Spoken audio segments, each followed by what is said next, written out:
So I scoured the likes of eBay once again in an attempt to try and find something that could be useful for an upcoming video.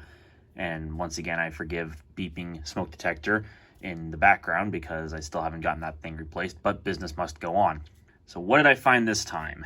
Well, there is an eBay store known as JCS Computer Store. They're based in New York, and they had a 40% promo going on for some of their laptops. So, of course, what do I do out of pure instinct? I buy one. Of course I do. But what did I buy, though? Oh, no.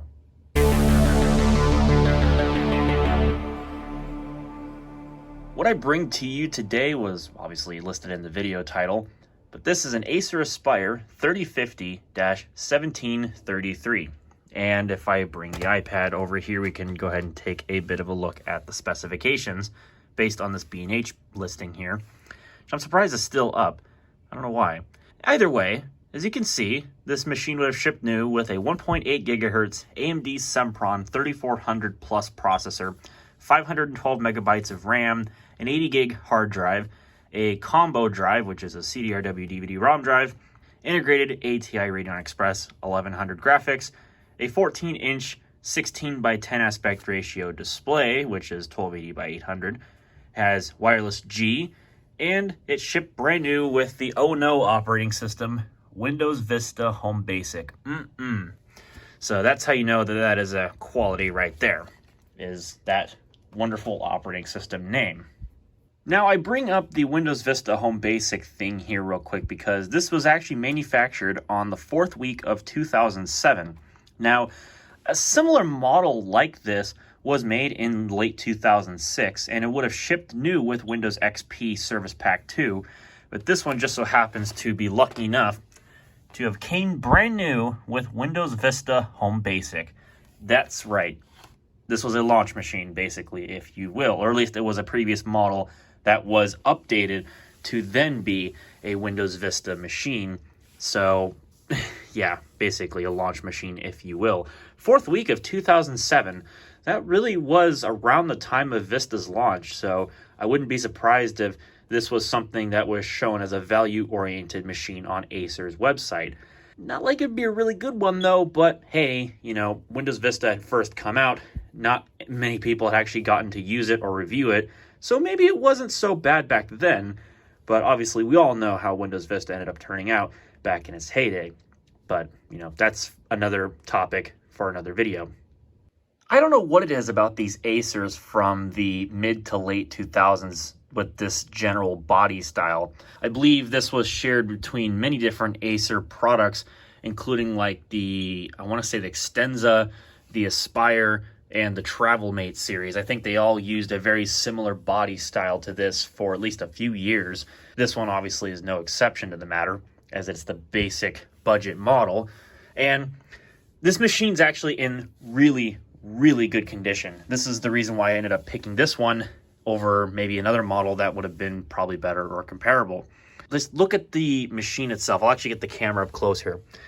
One actual standout thing that really kind of tells me this machine wasn't used very much, look at the palm rest. They still have the stickers, and especially these ATI stickers, these Windows Vista stickers, they get peeled off or they wear and they're awful.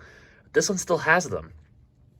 Now, it does not have the other half of this sticker here, which would have had some other Acer guff on it, but it does have the spec sticker, which is wonderful. And of course, the specs are going to match what I just showed on that B&H listing because it was the exact same model of machine, which is not very good. But we'll get into that again in a video later on, where I talk about Windows Vista more specifically, because this was most likely some kind of a Windows XP Home Edition machine in late 2006 before Windows Vista ended up getting slapped on it, but I haven't changed any of the specs. So this still has 512 megabytes of RAM, and I actually found a serial ATA 80 gig hard drive to stick in this thing. Yes, it does take a SATA hard drive. I was kind of surprised by this, but it uses Ddr2 memory. It's based on AMD's socket S1, which means that it's obviously very similar to, I want to say AM2 on the desktop platform.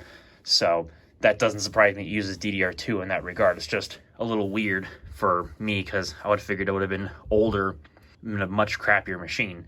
But I already have one of those. It's called the Gateway MX6440. So anyways, I'm done blabbing. Let's get into the overview. On the front, we do have some indicator LEDs for the power and the battery charge status. We have the left speaker. We have toggle switches for Bluetooth and wireless.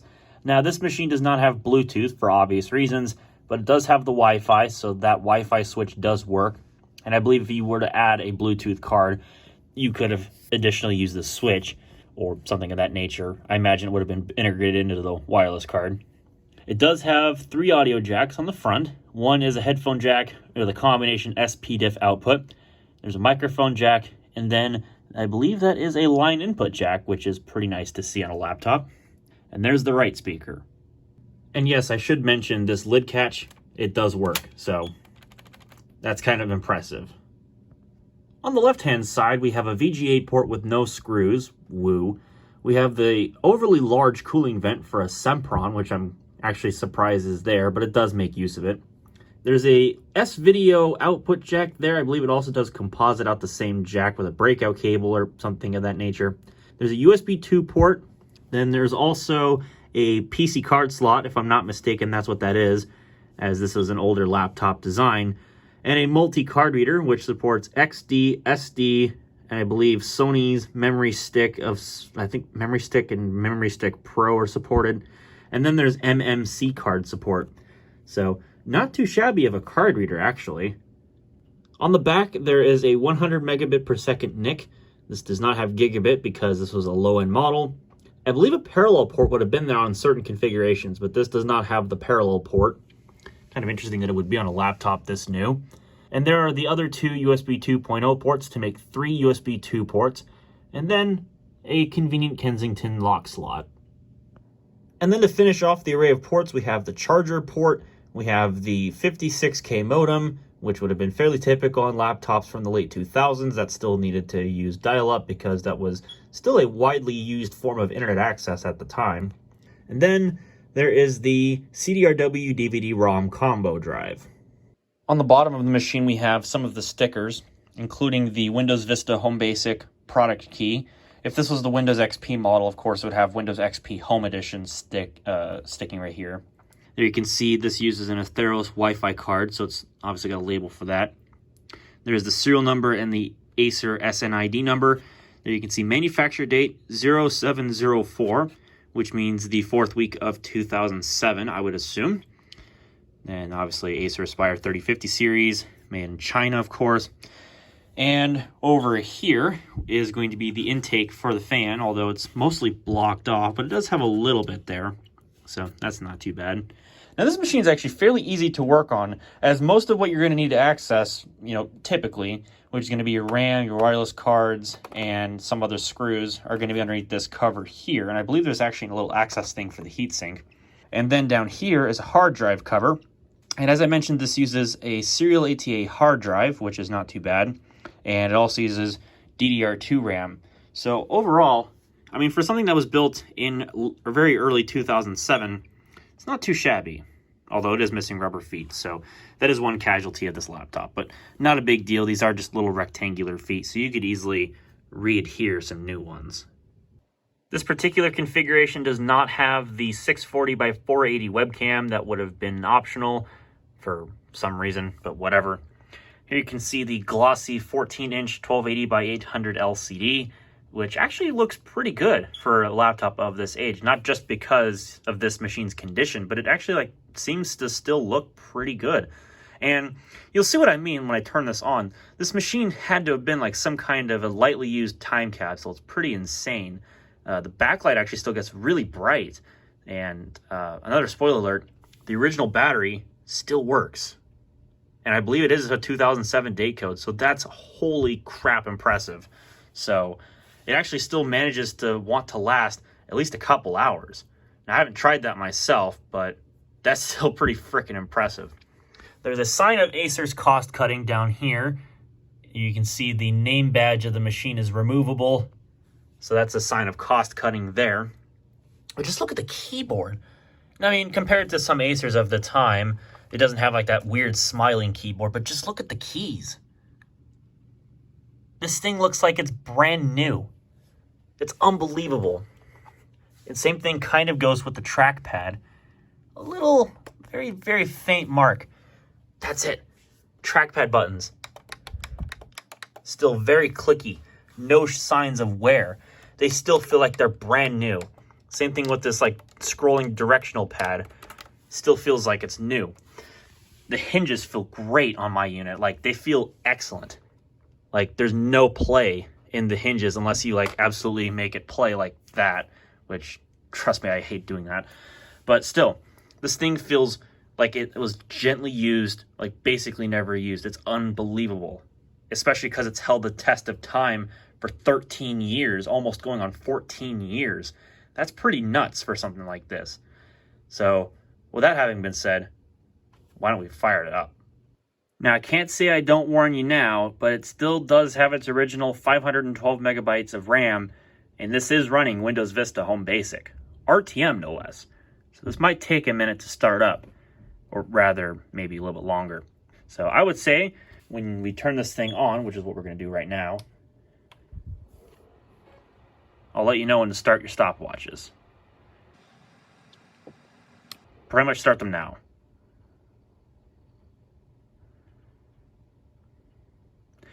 Truth be told, it really does not feel as slow as one would expect. It's definitely slow, don't get me wrong. Obviously, 512 megabytes of RAM does not pair too well with Vista. But since this is running Home Basic 32-bit, and typically you don't use the DWM process on Vista Home Basic, it actually shaves off a significant amount of RAM being used when you're actually in the system. And it actually feels decently usable. But again, I will save some more usage metrics when it comes time to do the video where I talk more about Windows Vista in like a retrospective setting of sorts. Anyways, any second now we should see the Vista orb pop up on the screen, and we should start logging in.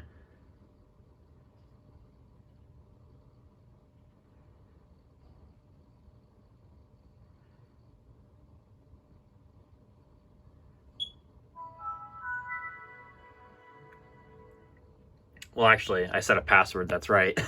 So we're not going to log in right away, but you can tell just at how slow it took, or how much time it took to actually fire up Windows. Not very impressive performance, but really that's the whole idea of why I got this. It's supposed to be a meme. I mean, even on camera, you can see, like, even for a budget laptop from the early 2007 time frame, screen's not bad. It actually looks pretty good. If it wasn't glossy, or nearly as glossy, this would actually not be too bad. And that's not even at full brightness. Of course, it's going to take two hands for me to do it. So I'm going to have to set you guys down for just a couple of seconds while I spam a function command. But even on battery power, like, you can turn the brightness up.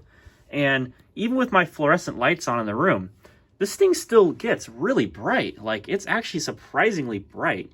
I would say in the neighborhood of around a couple hundred nits, which is not too shabby for a computer like this, especially with probably the amount of hours it has. The backlight's still in this good a shape, and it's still not like pink or anything or unevenly lit. That's just nuts. It's just nuts. So anyways, let's go ahead and log this machine in here. And I'm going to turn the brightness down real quick, since I don't want to go putting too much strain on the battery, if I can help it. Yes, I know, touchpad driver. I know you insist on running on startup, whatever. Now, I know this wallpaper is not correct for this machine. It's as close as I could have gotten for this video. I tried my best to get as close of an era-appropriate Acer wallpaper as I could. So this isn't matching. It would have had a different one, as shown in that B&H article from earlier. But I think this is the one that was meant for Vista. I think because the XP wallpaper had the one that was shown in that image, which would be fine if it was running XP. But since this has Vista, I don't know. I think this one I can let slip, because I think this is proper for Vista. But again, it's close enough that it'll do for the video's sake, even if it's probably not properly correct. So anyways, so I'll hop into the system properties. As you can see, the specs line up.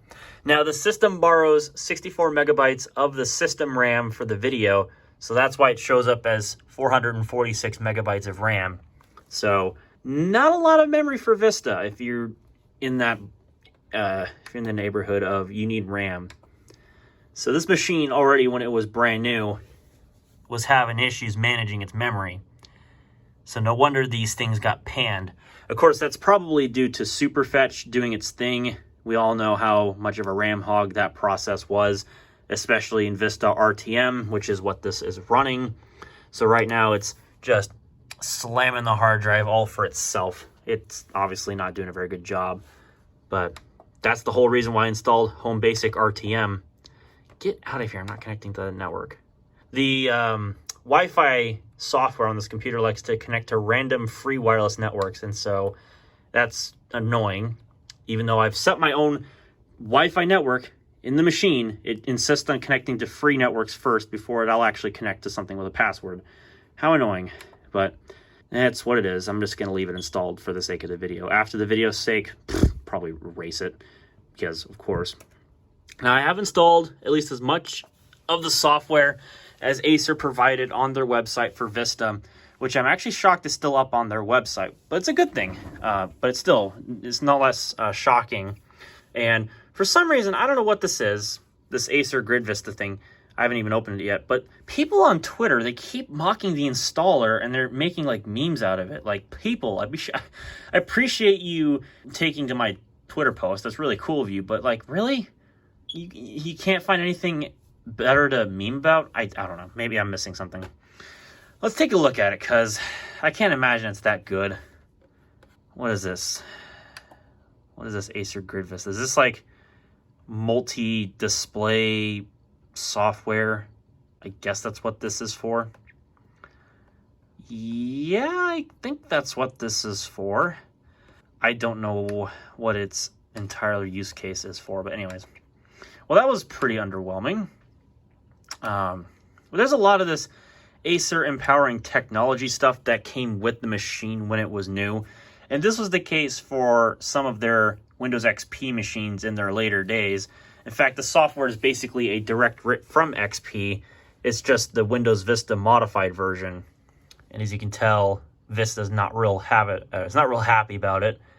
So might have to give this a moment. Okay, so it finally decided to stop responding and actually work for once. So as you can see, we have eNet management, which is the software that likes to randomly connect this thing to free wireless networks, which it shouldn't. There you can see ePower management. And look at that, 2 hours and 13 minutes remaining. And this thing has 91% battery. I mean, obviously, since I'm using it, the estimated time's all over the place, but you get the idea. So let's say if we click on one of these applets here. As you can see, it opens up a little panel where we can go in and get access to different power management settings. So that is actually pretty cool. And then there's also things like the Acer e-presentation management, which allows you to like set the resolution lower to like 1024 by 768 for use on a projector if you needed to. E-data security management, which allows some stuff to be used. It has integration in Windows Explorer. E-lock management, and then there's also e-settings management. And I believe e-settings management just allows you to control things, I believe, in the BIOS, if I'm not mistaken. But as you can see, 64 megs of video memory here. Because we only have 512 megs of system memory, it only allows, 64 megs of memory to be used. So you can't actually change that allocation, which is kind of annoying. But it is what it is. So as you can see, mobile AMD Sempron 3400 Plus only has a bus speed of 533 megahertz, and it only has 256K of level 2 cache, and only 64K, actually probably 128K of level 1 cache. So not a lot. And yes, the supported maximum of this laptop is 4 gigs of Ddr2, which I do have. I don't know, maybe I'll put that in here if I'm really feeling lucky. I did update the BIOS. It's now on version 1.3315 apparently. Obviously a late 2007 release. This tells you about the system and all that sort of stuff. But yeah, you can change a couple of different things about this system in that applet, but really it's nothing special. It's just, your typical Acer stuff. So you just kind of minimize that out of the way, and it just says like empowering technology. You click on the E and it opens back up. but you can just close out of it, which is not too bad. And let's see what else is on here. I didn't put much on this machine. I got this Acer Launch Manager software, which just allows you to control these programmable buttons at the top. So if you were to press the E button, it opens up the Acer Empowering Technology little applet thing there. P is a programmable thing. I think you can switch that to whatever, but by default it shows the Launch Manager, but you can set this to whatever program you'd like.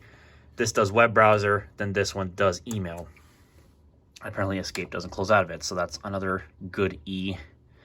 Speaking of E, the E is not working. So guess gotta wait this one out again because limited system resources, yay! So what I got to thinking was I was going to install something like maybe Office 2003 on this, as that would be era appropriate because I don't believe Office 2007 shipped until a little bit later into Vista's launch, and so I can't really use that. Although maybe I could. I do have a copy of Office 2007 that I could load onto this machine for the sake of comparison, because maybe you bought a machine like this later in 2007 along with a copy of Office 2007, so who really knows. But of course 2003 would probably be better representative of what this machine would have been sold with, or around that time it would have been sold with. I don't know, maybe I'll load Office 2007 for the sake of the video. And that's pretty much it for this machine. It's otherwise just a vanilla copy of Windows Vista Home Basic, which, I mean, we all know Windows Vista Home Basic does not exactly have a lot of things going for it. It doesn't have the snipping tool, for one thing, so that's a big missing feature, even if it comes with the rest of the accessories that you might need. And I always found it interesting that, you know, Vista always still had this XP-esque icon for on-screen keyboard, even though they redesigned like most every other icon. And it's not the only icon that was still in Vista from XP. In fact, actually, if you go to Map and Network Drive, there's another XP icon lingering in there. So very obviously they didn't finish Vista in that respect.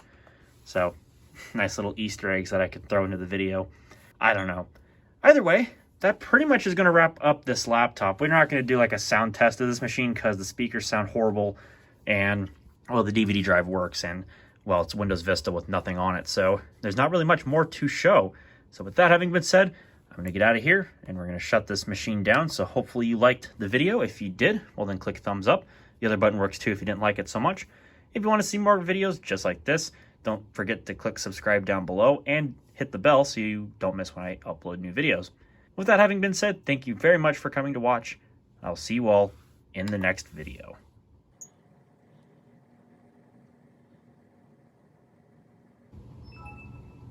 Holy crap, that took forever.